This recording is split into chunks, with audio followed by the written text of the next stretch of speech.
English में बातचीत करने के लिए जितनी अधिक हमको ग्रामर और वोकैबुलरी सीखने की ज़रूरत होती है, उतनी ही अधिक हमको शॉर्ट सेंटेंस सीखने की ज़रूरत होती है, क्योंकि शॉर्ट सेंटेंसेस के बिना हम लोग कभी भी अपने इंग्लिश बोलने की क्षमता को, अपने इंग्लिश बोलने की कला को इम्प्रूव नहीं कर सकते। तो चलिए सीखना शुरू करते हैं। सबसे पहले एक एग्जाम्पल देखते हैं। मान लीजिए आप अभी अभी दिल्ली से लौटे हैं और यह आपके पिताजी को पता नहीं है। अब अचानक आपको देखकर आपके पिताजी कहते हैं, तुम दिल्ली से कब लौटे, मुझे बताया नहीं। When did you come from Delhi? Didn't tell me? चूँकि आप दिल्ली से अभी अभी पहुँचे हो, इसलिए अपने पिताजी को आप कहोगे जस्ट नाउ डैड, यानी कि अभी अभी पिताजी। बातचीत को थोड़ा सा और आगे बढ़ाते हैं। अब पिताजी फिर पूछते हैं, क्या आप मेरे लिए दवाई लाए हो? अब फिर आप जवाब देते हो, no dad, I did not remember. नहीं पिताजी, मुझे ये याद नहीं आया। अब आपके पिताजी बोलते हैं, don't worry, bring it later, यानी चिंता मत करो, बाद में ले आना। यहाँ पर भी हमको 4 डिफरेंट सेंटेंसेस मिले और चारों शॉर्ट सेंटेंसेस हैं। इनमें से पहला सेंटेंस है नो डैड, यानी नहीं पिताजी, और दूसरा सेंटेंस है आई डोंट रिमेंबर, मुझे याद नहीं आया या फिर मैं याद नहीं कर पाया, और तीसरा सेंटेंस है डोंट वरी, यानी चिंता मत करो, और चौथा सेंटेंस है ब्रिंग इट लेटर, यानी इसको बाद में ले आना। ऐसे ही शॉर्ट सेंटेंसेस हम लोग बातचीत करने के दौरान अधिकतर प्रयोग करते हैं, और ये शॉर्ट सेंटेंसेस हमारे इंग्लिश सीखने की क्षमता को बढ़ा देती है और हमारे इंग्लिश को इम्प्रूव करके स्टैंडर्ड बना देती है। तो चलिए ऐसे ही सेंटेंसेस को सीखना शुरू करते हैं। इसमें से पहला शॉर्ट सेंटेंस है क्यों नहीं, इसको इंग्लिश में कहेंगे व्हाई नॉट। दूसरा सेंटेंस है ठीक है, जिसको हम इंग्लिश में कहेंगे ऑल राइट या फिर कहते हैं ओके।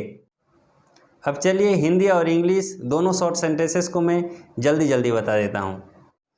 आगे है कोई निश्चय नहीं, नॉट सर्टेन या फिर नो सर्टेनली। नहीं, कभी नहीं, इसको हम इंग्लिश में कहेंगे नो, नेवर। बिल्कुल नहीं, इसको कहेंगे नॉट एट ऑल या सर्टेनली नॉट। अभी अभी, जस्ट नाउ। अभी नहीं, नॉट राइट नाउ।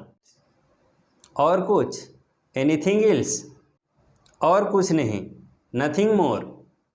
और कोई, एनी अदर पर्सन, किसी भी तरह, इसको कहेंगे एनी हाउ। फिर कभी, सम अदर टाइम। तो क्या हुआ, इसको कहेंगे सो व्हाट, खैर कोई बात नहीं। वेल, डजंट मैटर, कह नहीं सकता, कांट से, ऐसा मत कहिए, डोंट से सो। मैं कैसे जान पाता, व्हाट कुड आई नो, स्वयं सोचो, थिंक योर सेल्फ, इसे स्वयं करो, डू इट योर सेल्फ। फिर कोशिश करो, ट्राई अगेन, स्वयं जाओ, गो योर सेल्फ। समझदारी से काम लो, इसको 2 तरीके से बोल सकते हैं, एक्ट सेंसिबल या फिर गो सेंसिबल। जल्दी क्या है, व्हाट इज़ द हरी, यहाँ उतर जाओ, गो डाउन हियर। जाने भी दो, लेट इट गो। कोई चिंता नहीं, डोंट वरी। देखें और इंतज़ार करें, let's us wait and watch. मौके की बात है, it's a matter of chance. अब क्या हुआ, व्हाट्स नाउ।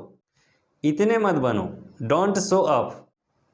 तुम्हें क्या मतलब, what have you to do. अब सब बेकार है, नाउ इट्स ऑल यूजलेस। यह तो होना ही था, दैट्स वाज टू बी। सब बेकार गया, it has all gone waste. जो होना था सो हो गया, what was to happen has happen.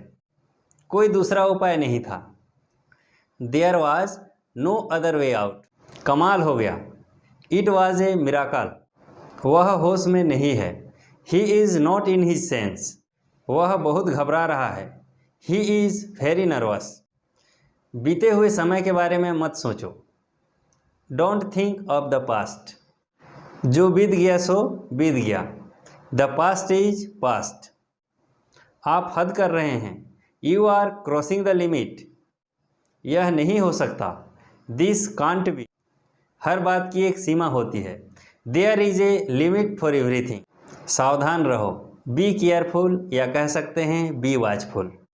तो ये थे कुछ इम्पोर्टेंट शॉर्ट सेंटेंसेस। अब हम लोग नेक्स्ट वीडियो में किसी नेक्स्ट टॉपिक पर बात करेंगे। तब तक के लिए थैंक यू, गुड बाय।